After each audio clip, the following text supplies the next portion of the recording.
মানুষ দরিদ্রতার অথবা বিশেষ সময় অসুস্থ থাকার কিছু কারণ দেখা গেলো আমরা এই কাজগুলা করলে প্রায় সময় অসুস্থতা উপভোগ করতে হয় বা দরিদ্রতার সাথে ভুগতে হয়। তো আসলে মানে মোট কথা হলো আল্লাহর রহমত থেকে আমরা বঞ্চিত থাকি। আসলে আল্লাহর রহমত থাকলে দেখা গেল যে আল্লাহর রহমত চোখে দেখা যায় না, তবে আল্লাহর রহমতের গণনা করে শেষ করা যাবে না যে কত ধরনের আল্লাহ তাআলার রহমত দিয়ে আমাদেরকে বাঁচিয়ে রাখেন। তো এক নাম্বার হলো মিথ্যা কথা বলা, মিথ্যা কসম খাওয়া। আমরা তো আসলে এটা হাসি ঠাট্টামের ভিতরে সবচেয়ে বেশি মিথ্যা কথা বলি, ঠাট্টামি করি, কসম করি। দুই নম্বর হলো গোসলের সময় প্রস্রাব করা, গোসলের সময় যে আমরা অনেক সময় প্রস্রাব করি। তিন নম্বর হলো টয়লেটের ভিতরে ঢুকে কথা বলি। এটা তো এখন বিশেষ মুহূর্তের সময় দেখা গেল মোবাইলে আমরা অনেক ধরনের কথাবার্তা আচার ব্যবহার করে থাকি, যেটা আসলে ইসলামিক বাজে নিষেধ। চার নাম্বার হলো উপর হয়ে ঘুমানো। আমরা রাতের সময় ঘুমালে দেখা গেলো উপর হয়ে ঘুমাই, এটি শরীরের জন্য রোগ বয়ে আনে, দরিদ্রতার কারণ হয়ে যায়। বলে দরিদ্র কেমন, ধরেন আমরা যদি উপর হয়ে ঘুমানোর কারণে রোগ ব্যাধি হয়, আমরা যে কর্মটা ধরেন প্রতিদিন করি ওই কর্মটা আর করতে পারি না।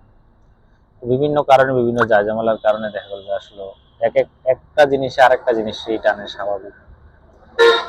পাঁচ নাম্বার ঘরের ভিতরে থুতু ফালালে বা ময়লা থাকলে, ময়লা আবর্জনা থাকলে এটি থেকে দেখা গেল যে আসলে রহমত থেকে বঞ্চিত।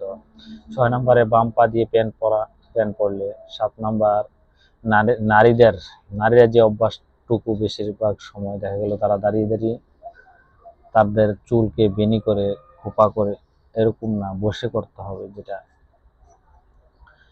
আট নাম্বার নোংরা বিছানায় ঘুমানো, নোংরা বিছানায় ঘুমালে শরীর অসুস্থ হয়ে পড়ে অতি দ্রুত। নয় নাম্বার ছেঁড়া বা ভাঙ্গা জুতো চটি করে রাখা। আমরা তো অনেক সময় এগুলা বেশিরভাগ মানুষই রেখে দেয়। 10 নাম্বার সূর্য ওঠার পরেও ঘুমিয়ে থাকা সকালবেলা। এখন এটা তো আমাদের জন্য একটা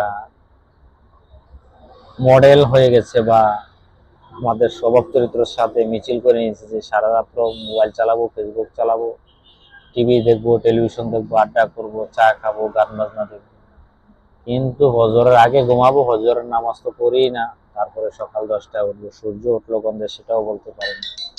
এটা হলো আমাদের অভ্যাস। আমাদের অভ্যাসের কোনো ঘাটতি নেই, কিন্তু আসলে আমার সফলতার ঘাটতি আছে, অসফলতার কোনো ঘাটতি নেই, যার কারণে আমরা দেখা গেল অত দরিদ্র হয়ে পড়ি। 11 নম্বর মোমবাতি বা প্রদীপ ফু দিয়ে নিবানো, গরম জিনিসের ভিতরে ফু দেওয়াই নিষেধ। 12 নম্বর কোনো গরিব বা অসহায় মানুষকে নিয়ে ঠাট্টা করা, আমরা তো এটির ভিতরে লিপ্ত থাকি।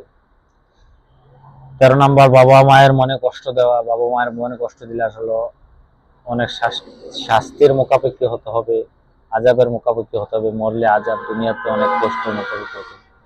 তো এইসব দুনিয়ার জায়জামেলা থেকে আমাদেরকে আল্লাহ রাব্বুল আলামিন হেফাজত করুন এবং আমাদেরকে উপরোক্ত আমলগুলো করার তৌফিক দান করুন। এবং বাবা মায়ের দিকে যদি আসলে বাচ্চা ছেলে সন্তানেরা সুনজরে তাকায়, তাহলে হজের সওয়াবের সমতুল্য সওয়াব পাওয়া যায়।